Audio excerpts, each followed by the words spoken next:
কোথায় কি সিকিউরিটি, কোন রাস্তা দিয়ে মিছিল যাবে, সেই মিছিলের আশপাশের এলাকাটা, তার যে ভাইব্রেশন সেটা কিরকম, সেখানে সংখ্যালঘু ঠিকই আছে, ওনার দায়িত্ব আছে যে শান্তিপূর্ণভাবে আয়োজন হয়। তারা যদি আয়োজনকে শান্তিপূর্ণ করতে না চেয়ে অশান্তি করতে চান, তার দায় কিন্তু পুলিশের থাকবে। পুলিশের ক্ষমতা যোগ্যতা আমরা জানি, তারা অপরাধীদের হাত দিতে পারে না একটা সম্প্রদায়ের হলে। আর হিন্দুদেরকে সহবত শেখায়, সেকুলারিজম শেখায়, এসব কিচ্ছু শেখাবেন না। যুগ যুগ ধরে হিন্দু সেকুলার থাকবে, আর তাদের জন্যই ভারতবর্ষে সেকুলারিজম আছে। তাদেরকে জ্ঞান দিতে যাবেন না, তেলে মাথায় তেল দেবেন না, যারা ডিস্টার্ব করছে তাদেরকে আটকান। মনোজ কুমার ওরাও দলের সঙ্গে সমস্ত রকম সম্পর্ক ছিন্ন করে একটা ফেসবুক পোস্ট করে দিলেন। বিজেপিতে কি ফাটল প্রকট হচ্ছে? শুধুমাত্র শুভেন্দু অধিকারী, দিলীপ ঘোষ তারা বিজেপির এগিয়ে যাওয়ার জন্য কাজ করছে, বাকি নেতৃত্বকে দায়ী করছেন তিনি। আপনার এবং শুভেন্দুদার নাম নিয়ে বলেছে দলকে এগিয়ে নিয়ে যাওয়ার চেষ্টা আপনারা করছেন, বাকিরা দলকে পিছিয়ে নিয়ে যাওয়ার চেষ্টা। ঠিক আছে, যারা নেতা থাকে বা যাদের নেতা বলে স্বীকৃতি দেয় পার্টি, তারা তো সামনে থাকে, কিন্তু তারা নেতা হয় কি করে?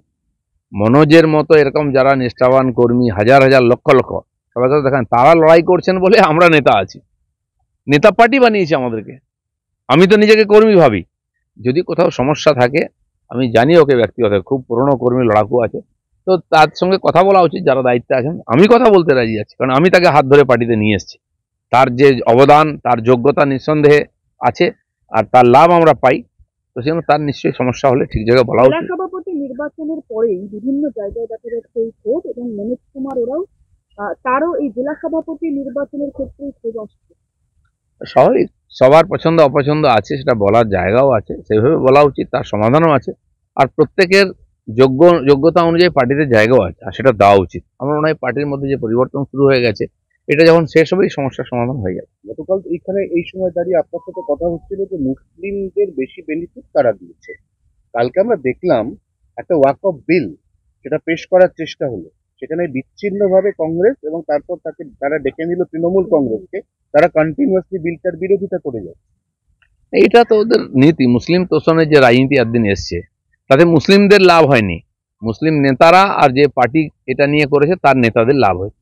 পশ্চিমবাংলায় ওয়াকফ বোর্ডের 1,48,000-এর বেশি সম্পত্তি আছে অন রেকর্ড, আমি কাগজ দিতে পারি কেউ চাইলে। তাতে বলুন তো কটা গরিব মুসলিমের সুবিধা হয়েছে? অথচ টিএমসি যারা নেতা মন্ত্রী আছে, দেখুন তারা সুবিধা নিয়ে কত বড় হয়ে গেছে। তো গরিব মুসলমানদের নাম করে খেপিয়ে কিছু লোক এই সুবিধাটা নিচ্ছে, কারণ মুসলমানরা চোখ বন্ধ করে টিএমসি কে সাপোর্ট করছে। তাদের কোনো উন্নয়নের স্বাদ না দিয়ে খালি মুসলিম রেখে, ভোটার রেখে রাজনীতি করা হচ্ছে। আজ খবর এসছে একটি কলেজ, তার নাম করে অনেক লোক স্টাইপেন্ড পাচ্ছে, তারা ওই কলেজের স্টুডেন্টই নয়। এরা এই যে ওয়াকফ বোর্ডের নাম করে যেমন লুট করা হচ্ছে, মুসলিমদের ছাত্রদের স্টাইপেন্ডকে নিয়ে কেন্দ্র সরকারের পাঠানোর টাকা ভাগ হয়ে যাচ্ছে, লুট হয়ে যাচ্ছে। যাদের নাম আছে তারা ছাত্র নয়, তাদের কোনো অস্তিত্ব নাই, একটা বিশেষ শ্রেণী সেই টাকা লুট করছে, ডকুমেন্ট আমাদের কাছে এসছে। একটা বিশেষ ছাত্র সংগঠন, তারা আবার আপনাদের রামনবমীকে কমব্যাট করার জন্য রাস্তার মোড়ে মোড়ে ছোট ছোট সেনা রাখছে, বাচ্চা বাচ্চা ছেলে মেয়েরা, তারা রাত ফাত জাগবে বলছে। না, রাত জেগে দেখুক না, যাতে অশান্তি না হয়, তাদের তো কোনো সমস্যা নেই। ঈদ হয়ে গেল, সুন্দরভাবে হয়েছে, আপত্তি নেই। রামনবমী এলে সবার টেনশন বাড়ে কেন? কিসের কষ্ট এত? আর আমি চাই এই কষ্টটা বাড়ুক। দিলীপটা আগামী 2 তারিখ থেকে 9 তারিখ পর্যন্ত রাজ্য পুলিশের সমস্ত কর্মীদের ছুটি ক্যান্সেল করা হয়েছে, কোনো অজ্ঞাত কারণে ক্যান্সেল করা হয়েছে। আপনারা কি মনে করছেন এটা রামনবমীর জন্য এক্সট্রা? না, স্বাভাবিক আছে, এত বড় একটা ইভেন্ট যেটা আপনারা বলছেন যে গ্রামে গঞ্জে হচ্ছে, বাড়ছে প্রতি বছর, এত বড় ইভেন্ট হবে, সমস্ত পুলিশ কর্মী তো পশ্চিমবাংলায় কম, আরো বাড়ানো উচিত যাতে সব জায়গায় শান্তিপূর্ণভাবে হবে। সেই জন্য সব জায়গায় পুলিশের যাওয়ার দরকার নেই। ধার্মিক আয়োজন যেখানে মনে হচ্ছে সমস্যা হতে পারে, যে হাওড়ায় বা ওখানে শ্রীরামপুরে বা এতে যদি ঢিল পাটকেল পড়ে আর আমাদের রামনবমী মিছিলের উপরে, সেই জায়গায় পুলিশকে আগে থেকে নজর রাখা উচিত। হিন্দুরা নিজেদের উৎসব পরব শান্তিপূর্ণ উদযাপন করতে জানে, কোনো পুলিশের প্রয়োজন নেই আমাদের। যেখানে প্রয়োজন সেখানে পুলিশ থাকুক। 6 তারিখ তো রবিবার, পুলিশের অনেকের উইকলি অফ ক্যান্সেল হবে, এটা বিজেপির উপর রেগে যাবে না? না, যখন ইডেনে ম্যাচ হয় তখন তো ছুটি পায় না সবাই। ডিউটি, পুলিশের কাজই হচ্ছে ইমার্জেন্সি ডিউটি, আর দিতে হবে। সেজন্য পুলিশের সংখ্যা বাড়ানো উচিত, রিক্রুটমেন্ট করা উচিত।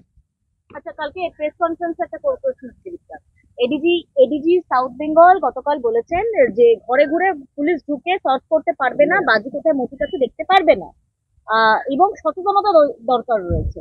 আপনারা এটাকে কিভাবে? না, বাজি মজুদ তো পরে হচ্ছে, আগে তো তৈরি হচ্ছে। কোথায় বাজি তৈরি হচ্ছে ওটা দেখার দায়িত্ব নেই পুলিশের। বোম বন্দুক তৈরি হচ্ছে গ্রামে গ্রামে, কারখানা তৈরি হচ্ছে, মুঙ্গের থেকে চলে এসছে বদমাশরা, এখানে এসে কারখানা খুলেছে। এটা দেখার পুলিশের, এটাকে আমরা দেখবো নাকি? লাইসেন্স নিচ্ছে কিনা, কোথা থেকে বাজি যাচ্ছে, পাবলিক জানে, ওরা জানতে পারছে না নাকি বিশেষ কারণে চোখ বন্ধ করে থাকে? না, প্রথম কথা হচ্ছে দাদা, ওই কারখানায় তো বাজি তৈরি হচ্ছিল, এটা তো প্রমাণিত। ওই কারখানায় বোমা তৈরি হচ্ছে, ড্রাম ড্রাম বোমা পাওয়া গেছে বাড়ির থেকে 100 মিটার দূরে। তাহলে তো এটা বাজি কারখানাই নয়, তাহলে এটা বোমার কারখানা। তাহলে এনআইএ তদন্তে আপত্তি কেন লাগছে? না, সেই জন্য আমরা বারবার বলেছি যে পশ্চিমবঙ্গ থেকে বিস্ফোরক বন্দুক তৈরি হয় আশপাশের রাজ্যে, এমনকি বাংলাদেশে পাঠানো হচ্ছে, কমপ্লেন এসছে। কেন এনআইএ বা কাউকে লাগিয়ে বা পুলিশে কেন দায়িত্বটা নিচ্ছে না এই ধরনের ভয়ঙ্কর পরিস্থিতি থেকে পাল্টাবার জন্য? আর এটা নতুন নয়। ওখানে আমরা বীরভূমে দেখে যে চাল মিলের লাইসেন্স, চাল মিল চলছে, রাইস মিল, সেখানে কেস্টর গাড়ি আছে, যন্ত্রপাতি আছে, চাল তো সেখানে হতো না তৈরি। এ তো নতুন কিছু না, কিন্তু কোনোদিনও পুলিশ ছাপা মারেনি। 11টা গাড়ি বেরোলো ওখান থেকে। ঠিক সেরকমই এখানে অন্য কিছু নাম দিয়ে আর সেখানে বোমা তৈরি হচ্ছে, বিস্ফোরণ উদ্ধার হচ্ছে, মজুত করা হচ্ছে। এটাকে পুলিশ জানে না, পাবলিক জানে সব। তৃণমূল কংগ্রেস বলছে যে পাথর প্রতিমা নিয়ে আপনারা এনআইএ চাইছেন, একই ঘটনা গুজরাটে হয়েছে, সে ব্যাপারে পরিস্থিতি। গুজরাটে কোনো অপরাধ হলে কেউ সাজা থেকে শাস্তি বেঁচেছে কি? যে কোনো বিজেপি শাসিতে বলতে হয় না গন্ডগোল হয়েছে, সিবিআই চেয়েছে আমাদের সরকার, আপনাদের দম থাকলে বা চান না, কেন চাপাতে হচ্ছে, কেন কোর্টে যেতে হচ্ছে? আর একটাও ওখানে অপরাধী কেউ পালিয়ে যেতে পারবে না, সাজা পাবেই। করার হিম্মত নেই, ওখান থেকে পালিয়ে এসে পশ্চিমবাংলায় ঘাঁটি গেড়েছে ওরা।